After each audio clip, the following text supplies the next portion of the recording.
Assalamualaikum warahmatullahi wabarakatuh. Pamirsa subscriber YouTube Mang Cecep Gorabacep anu satiasa tuhu manco di mana wae ayana. Dina dangat ayana urang neraskeun hanca carepon tina majalah Mangle tahun 1862 nomor 61. Carpon anu baris kapidangkeun dina dangat ayana nyaeta lahirna Trikora. Yasana Bapak M.A. Salmon. Sumangga supados teu nyang kolong ting kana waktos wilujeng ngadangukeun.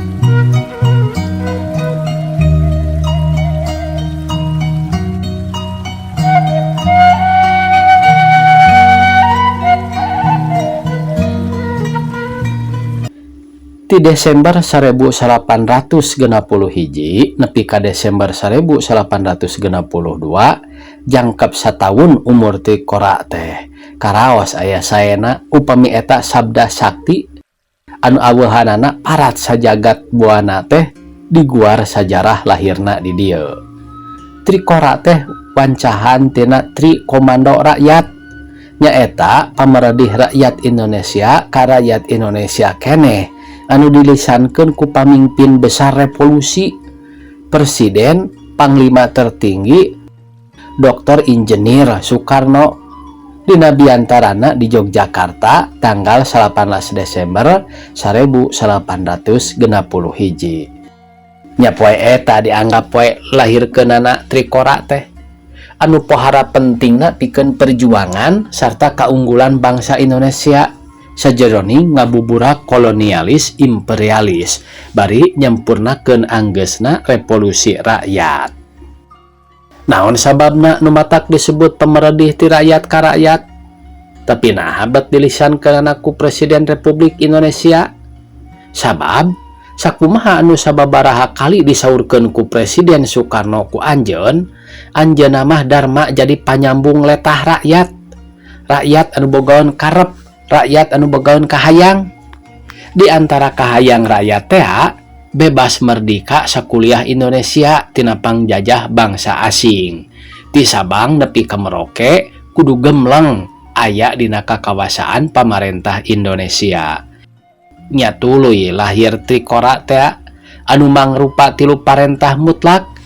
Hiji, gagalkeun wangunan nagara boneka Papua buatan Walanda kolonial.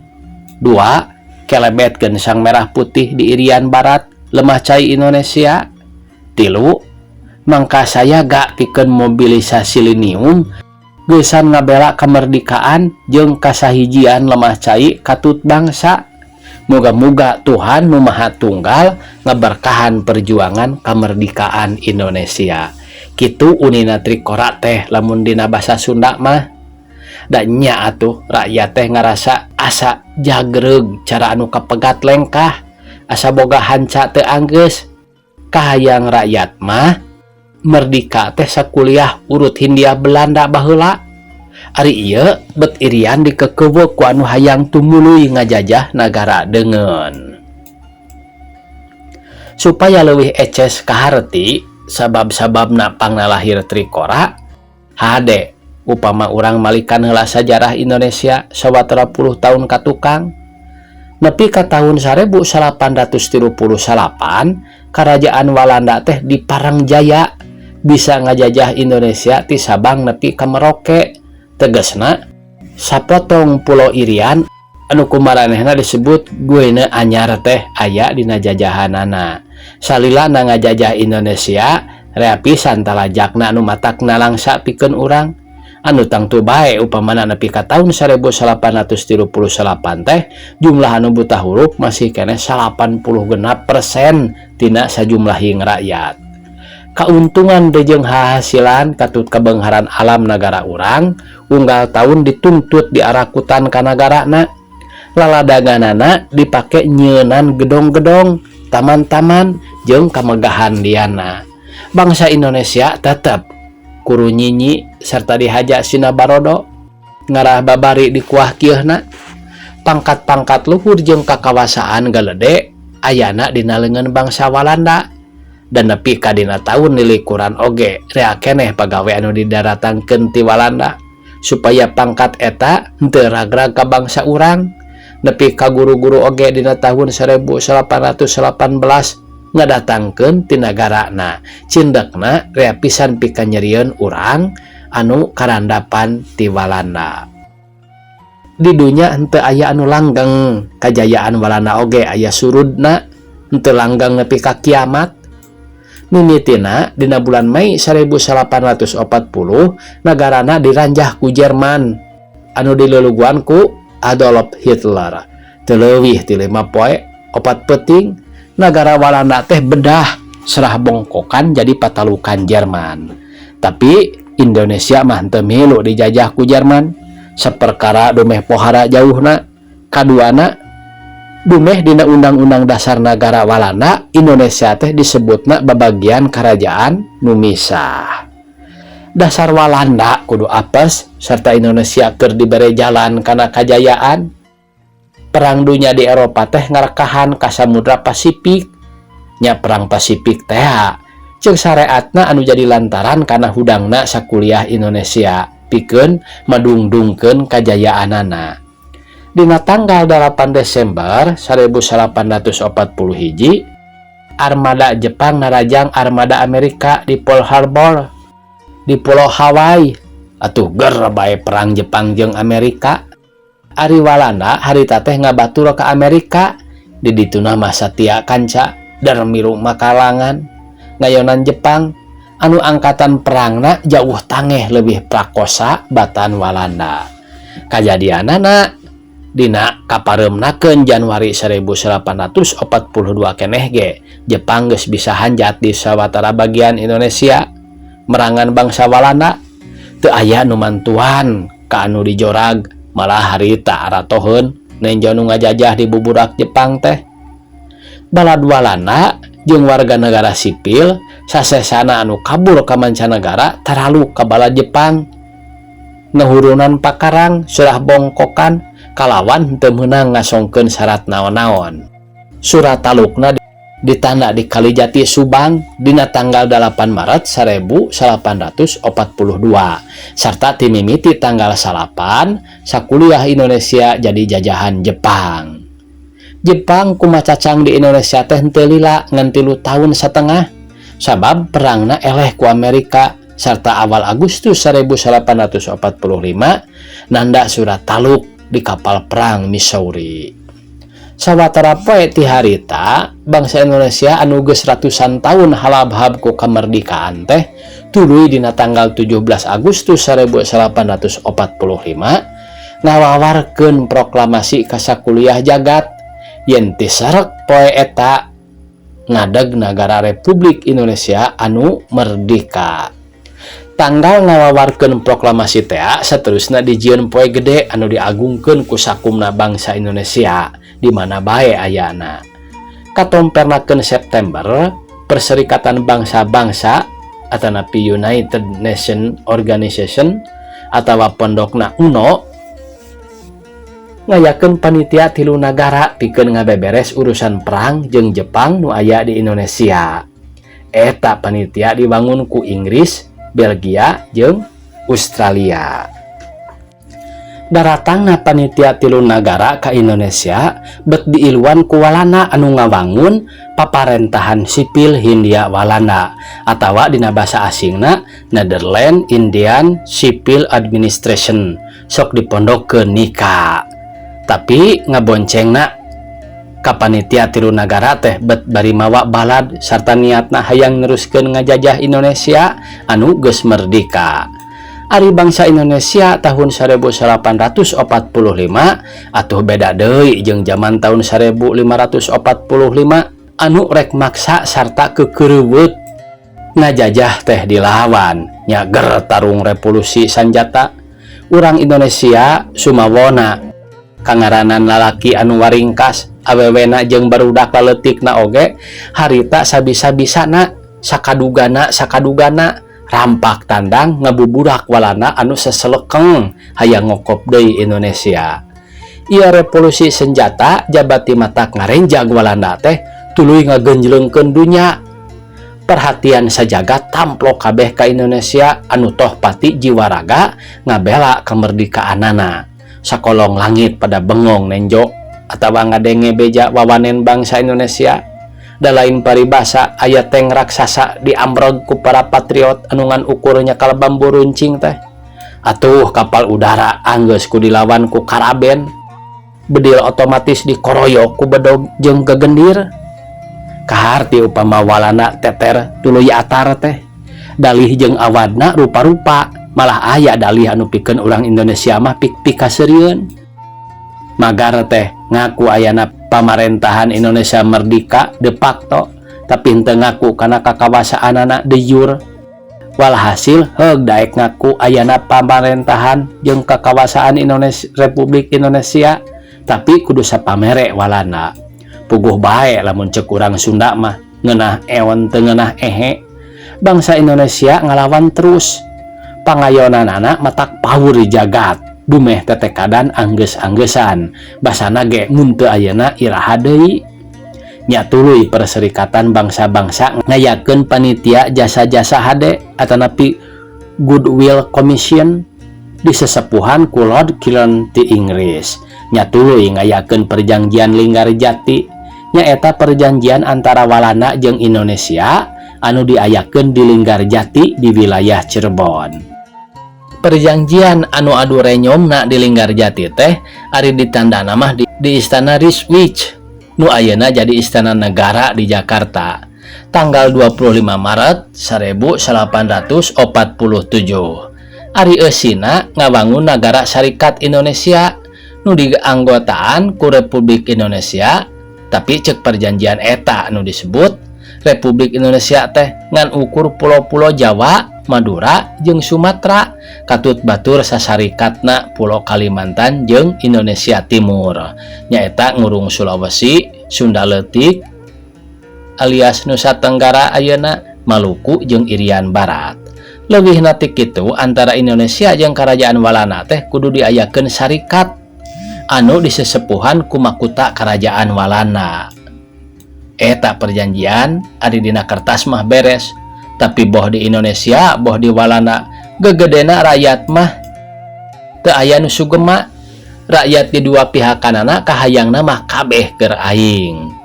Perbawa saheng teh Walanda geus nyieun deui bae dalih anyar. Nya nepi ka dina tanggal 1 Juli 1847 mah perjanjian teh ku Walanda henteu diaku sah. Ngan ukur sanggup narima eta perjanjian pikeun bahan musyawarah dina konferensi meja bundar engke. Indonesia ari dina hatena mah atoh dumeh batin-batinna mah leuwih ngarasa sugema lamun sagemblengna Indonesia bebas merdeka. Sanajan kudu ditandonan ku nyawa. Da haleuangna ge suka keneh pangeussi Indonesia nganyasa saparo dina tarung ngabela kemerdekaan asal Indonesia tetap merdeka buleud sarta mutlak. Tinimang merdeka make syarat kitu syarat kieu mah kajian tuluykeun tarung. 3 minggu ti sabada Walanda henteu daek ngaku kana perjanjian Linggarjati teh. Nah atuh henteu gugur henteu angin teu nangtang teu susumbar jol-jol breg bae ngagempur Indonesia ti darat, ti laut, ti awang-awang. Harita teh tanggal 21 Juli 1847 bulan Islam mah tanggal 3 Ramadan 1367 Hijriah. Keur meujeuhna umat Islam di Indonesia nyumponan kawajibanana nyaeta puasa. Atuh puguh bae sakumna bangsa Indonesia pating korejat sabisa-bisa ngayonan panarajang anu licik tur ngabongohan kitu. Akibatna ti seret poe eta mang ratus-ratus ribu duka ari jutaan mah bangsa Indonesia anu leungit musnah pisan kapercayaanana ka bangsa Walanda anu mana bae babakuna dina bidang politik. Tarungna Walanda anu sasoropot hayang ngajajah jeung Indonesia anu wani gepeng cara pepetek tibatan benang dijajah geus ngagenjleungkeun dunya deui bae. Atuh Dewan Keamanan Perserikatan Bangsa-Bangsa teh pohara paciweuhna dumeh anu keur galungan hese disapihna estuning campuh papuket geus teu ngitung reana musuh atawa pating golepakna anu gugur. Walana ngangkrak, Indonesia ngadongkrak. Tapi akhirna bubuhan disapihna ku sajagat dua pihakanana bisa oge dieureunkeun ragotna galungan. Dina tanggal 17 Januari 1848 di kapal perang Amerika Renville ku alpukah Dewan Keamanan, Walanda jeung Indonesia nanda perjanjian meureunnan silih bedil.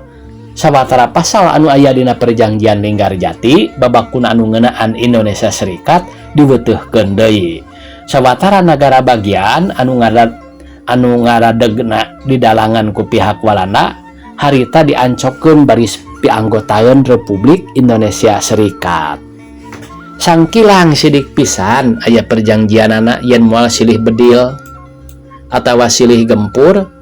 Tapi tanggal 18 Desember 1848 Walanda teh geus ger deui bae narajang Indonesia anu disakilatkeun teh babakuna Yogyakarta anu harita jadi indung dayeuh republik dumeh pamarentah kapaksa hijrah ti Jakarta. Tah eta tanggal 18 Desember engkena dina tahun 1861 jadi tanggal medalna Trikora.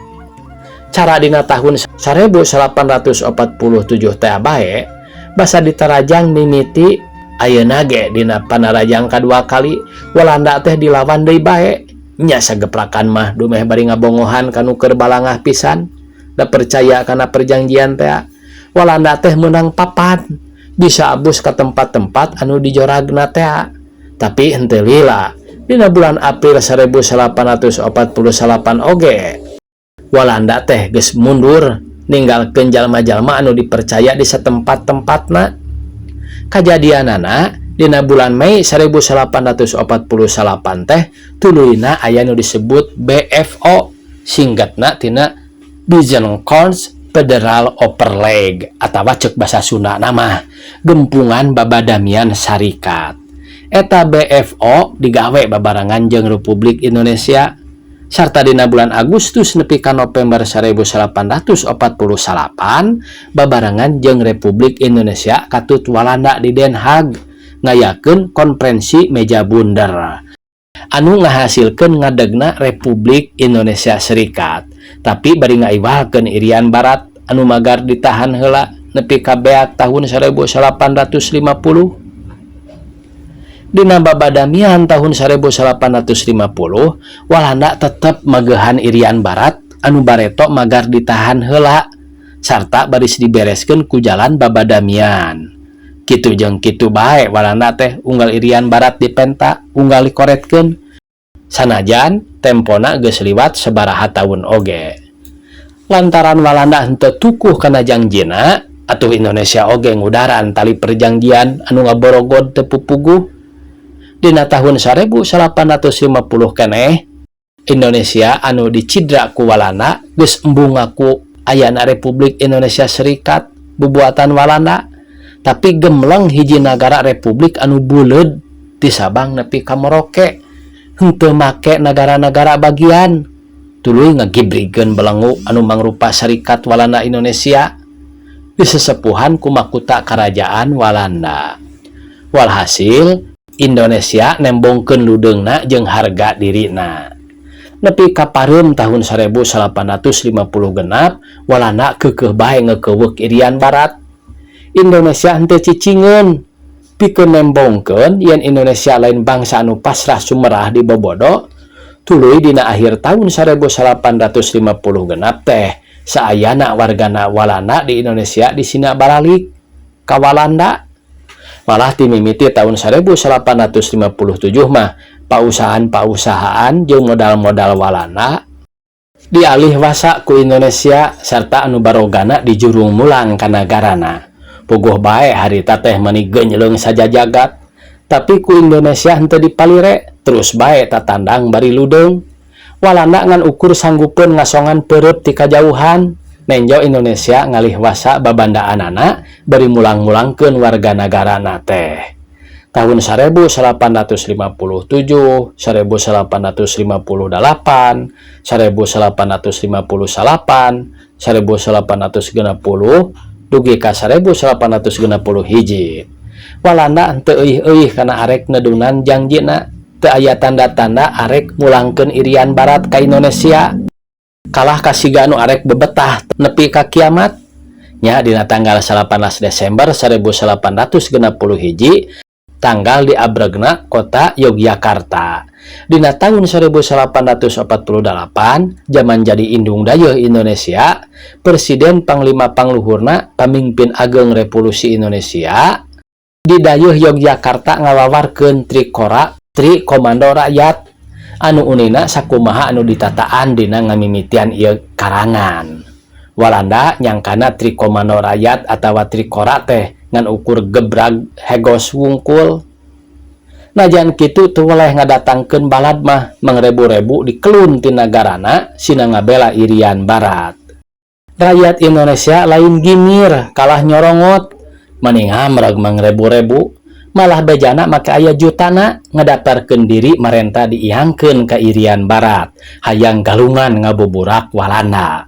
Kajadianana sebagian letik pisan kira-kira ngan 1000 urang sakur anu sukarela teh dikirimkeun ka irian barat pikeun ngabasmi Walanda anu jumlahna sababaraha patiklan ti maranehna. Eta anu sarukarela teh disebutna sukarelawan sarta anu geus arasup ka irian barat disebutna gerilyawan. Eta gerilyawan anu jumlahna ngan kira-kira 1000 sirah teh cukup ngagempurkeun Walanda sarta ngagenjreungkeun jagat nepi ka sakolong langit milu oyag. Kaciri dina ti hot-hatna jeung peciweuhna Perserikatan Bangsa-Bangsa jeung nagara-nagara galede nguruskeun pagetrengna Walanda jeung Indonesia. Hasil para gerilyawan jeung para diplomat Indonesia nyaeta perjanjian antara Walanda jeung Indonesia anu ditanda di New York tanggal 15 Agustus 1862 anu pokona mah di tanggal 1 Oktober 1862 Walanda kudu geus masrahkeun irian barat ka Perserikatan Bangsa-Bangsa sarta eta badan jagat engke dina tanggal 1 Mei 1863 kudu masrahkeun paparentahan di irian barat ka Indonesia. Sabot kitu ti tanggal 31 Desember 1862 oge bangsa Indonesia geus meunang ngelebetkeun bandera dewi warna di irian barat. Engke dina tahun 1868 pangisi irian barat meunang ngasongkeun kahayangna nah hayang mandiri, nah hayang merdeka mandiri mangrupa negara nyorangan, nah arek jadi bangsa Indonesia anu merdeka serta boga daulat atawa hayang jadi boneka jajahan Walanda. Ieu sajarah anu baris mere bukti. Nepi ka nulis ieu karangan 1 September 1862 hasil-hasil panglaksanaan Trikora teh kakara nepi ka eureun silih gempur. Walanda tatahar ngosongkeun irian barat, pihak Perserikatan Bangsa-Bangsa tatahar serta dadahut ngalih wasa kakawasaan paparentahan jajahan ti Walanda. Gerilyawan urang tetep di irian barat serta disadiakeun pikeun ngabantu angkatan Perserikatan Bangsa-Bangsa dina ngajaga serta mulihkeun keamanan. Tegasna Trikora anu dilahirkeun tanggal 18 Desember 1861 di Yogyakarta teh acan anggeus. Nepi ka nulis ieu karangan mah yakin serta wani nangtukeun yen anggeussanana Trikora bakal dina kajayaan anu gumiwang dipikaserab ku sakuliah jagat, ditaruliskeun ku para ahli sejarah di satangkarak lemah mangrupa hiasan sajarah perjuangan bangsa anu bener-bener hayang merdeka, bangsa anu mung dijajah ku bangsa mana bae, bangsa Indonesia anu boga sarta luhur pangaji dirina, leber wawanena, bangsa anu henteu kurang mulia ti bangsa mana bae. Tamat cenah ya pamirsa Trikora teh. Sakitu anu tiasa kapihatur. Wassalamualaikum warahmatullahi wabarakatuh.